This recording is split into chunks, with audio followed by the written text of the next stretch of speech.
के इस बुलेटिन में स्वागत है आपका। मैं हूं रचना रावत। तो चलिए शुरू करते हैं खबरों का सिलसिला। कानपुर में दिन दहाड़े हुआ सीनियर सिटीजन से लूट।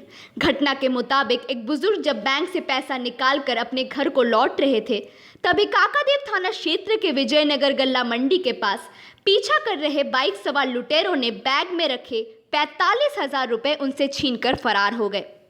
ये वारदात क्षेत्र में लगे सीसीटीवी कैमरे में कैद हो गई, जिसके आधार से पुलिस लुटेरों तक पहुंचने का प्रयास कर रही है। बाइक सवार दो व्यक्ति पल्सर पे थे। इन्होंने एक सीनियर सिटीजन है, इनके हाथ से बैग छीन लिया पैसे से भरा हुआ। जब पुलिस वहाँ पे मौके पे पहुंची तो हमने उस बैंक जहाँ पे थे वो वहाँ से ट्रेस किया तो पता चला कि ये जो व्यक्ति थे ये बैंक से ही इनका पीछा कर रहे थे और इवन बैंक के अंदर भी ये बैठे थे जब वो अपना कैश विड्रॉ कर रहे थे।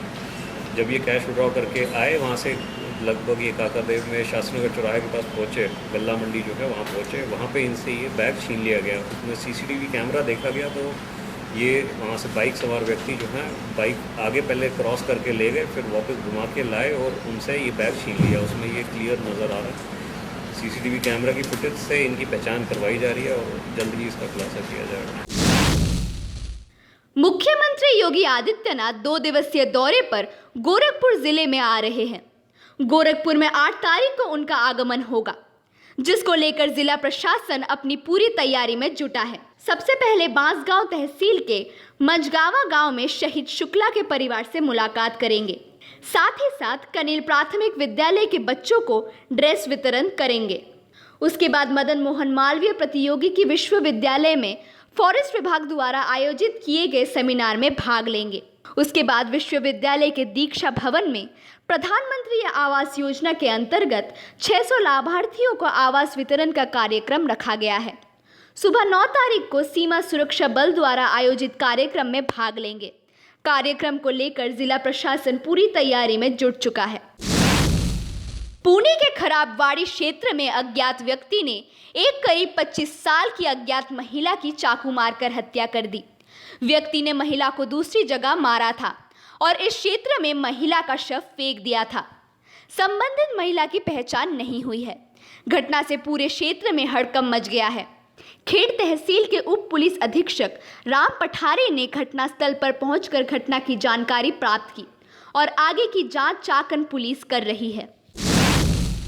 मैनपुरी के कोतवाली थाना क्षेत्र के बिछिया गांव में एक बदमाश ने पूरे गांव में हड़कंप मचा रखा था, जिसके गांव के एक व्यक्ति ने ही गोली मारकर हत्या कर दी। मृतक युवक पर मैनपुरी और आगरा में हत्या और गैंगस्टर सहित कुल 17 मुकदमे पहले से ही दर्ज थे। मृतक युवक रामू चौहान को पुलिस कई दिनों से तलाश कर रही थी, परंतु ये पुलिस के साथ आंख में चोली का खेल खेल रहा था। जैसे ही पुलिस इसको पकड़ने पहुंचती थी, ये मौका देखकर भाग जाता था। मृतक युवक रामू चौहान एक घर में घुसने की कोशिश कर रहा था, जिसके कारण उसको मौके पर ही गोली मार दी।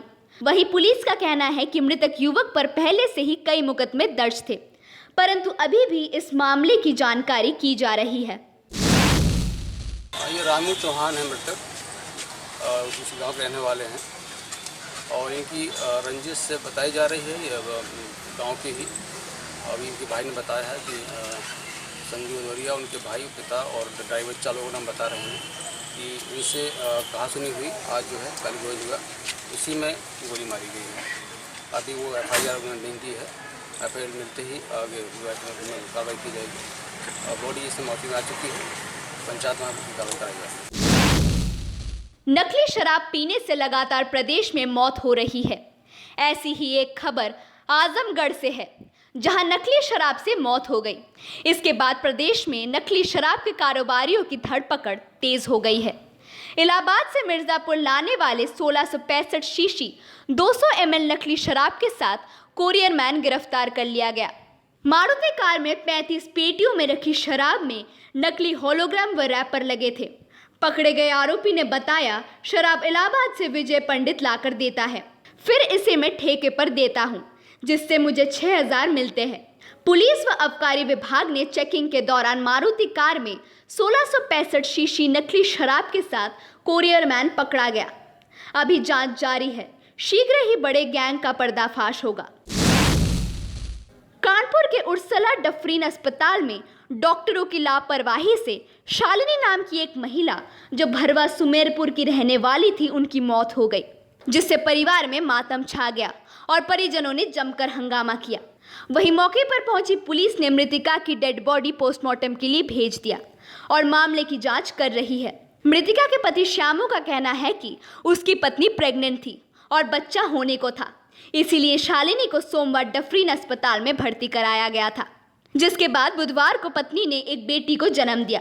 कल रात अचानक शालिनी के कमर में दर्द हुआ तो उसने नर्स को इस बारे में बताया, जिसके बाद नर्स ने एक वार्ड बॉय को इंजेक्शन लगाने के लिए भेजा। उस वार्ड बॉय ने जैसे ही इंजेक्शन लगाया, उसके 10 मिनट बाद शालिनी की हालत खराब हो गई और फिर मौत हो गई। वही मौके से वार्ड बॉय फरार हो गया।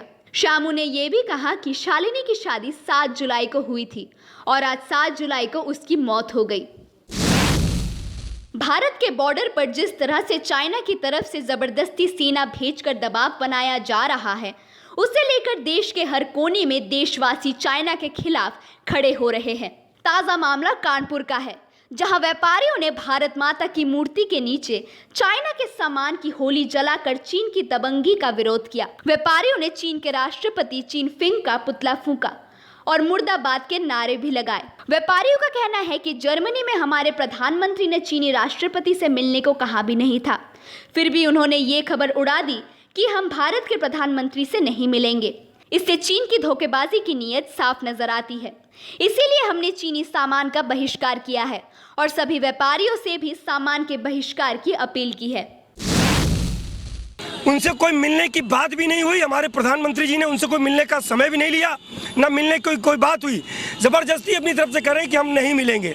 तो हमारी भारत सरकार ने भी जवाब दिया, हमें भी मिलने का कोई शौक नहीं है। और एक बात, जिस तरह से बॉर्डर पर वो गुर्राने का काम कर रहे हैं, हमारी सीमाओं पर कब्जा करने का काम कर रहे हैं, हमारे देश के बाजारों पर कब्जा करने का काम कर रहे हैं। हमने आज चीनी राष्ट्रपति के पोस्टर जलाए हैं, बड़े बड़े कटआउट जलाए, चीनी सामानों को जलाया है। चोरी की वारदातें थमने का नाम नहीं ले रही है, जिसको देखते हुए सिद्धार्थनगर में पुलिस अधीक्षक के निर्देश पर अपराध व अपराधियों के विरुद्ध चलाए जा रहे अभियान के अंतर्गत स्वात टीम व जोगिया थाना की टीम ने मुखबिर की सूचना पर एक शातिर चोर को जोगिया थाना क्षेत्र के पतासिया गांव के पास स्थित जावेद ब्रिक फील्ड के पास से गिरफ्तार करने की सफलता पाई है। पकड़े गए चोर के पास से 3 बड़ी बैटरी, घड़ी, रेडियो व घरेलू उपयोग में आने वाले बर्तन के साथ ही 5,000 रुपए नगद भी बरामद हुए हैं। गिरफ्तार अभियुक्त से पूछताछ के दौरान पता चला कि उसने जिले के शोहरतगढ़ बाजार, जोगिया, बांसी पथरा बाजार आदि थाना क्षेत्रों में कई बड़ी चोरी की घटनाओं को अंजाम दिया है। अभियुक्त का चालान कर जेल भेज दिया गया है। ये हमारे जोगिया थाना के जो है खरखौरा गांव का रहने वाला है। प्रमोद इसका नाम है, पिता का नाम तमेश्वर है। और इसके साथ बर्तन जो है कुछ बरामद हुए हैं, बैटरी बरामद हुई है, ट्रैक्टर की बैटरी बरामद हुई है, स्टील की थालियां हैं, दीवार घड़ी है, नगद जो है आपके 5220 रुपया है, चावल है, इस तरह से सामान, रेडियो है, ये सब सामान बरामद हुए हैं। इस बुलेटिन में फिलहाल इतना ही। आप बने रहें इंडिया क्राइम के साथ। नमस्कार।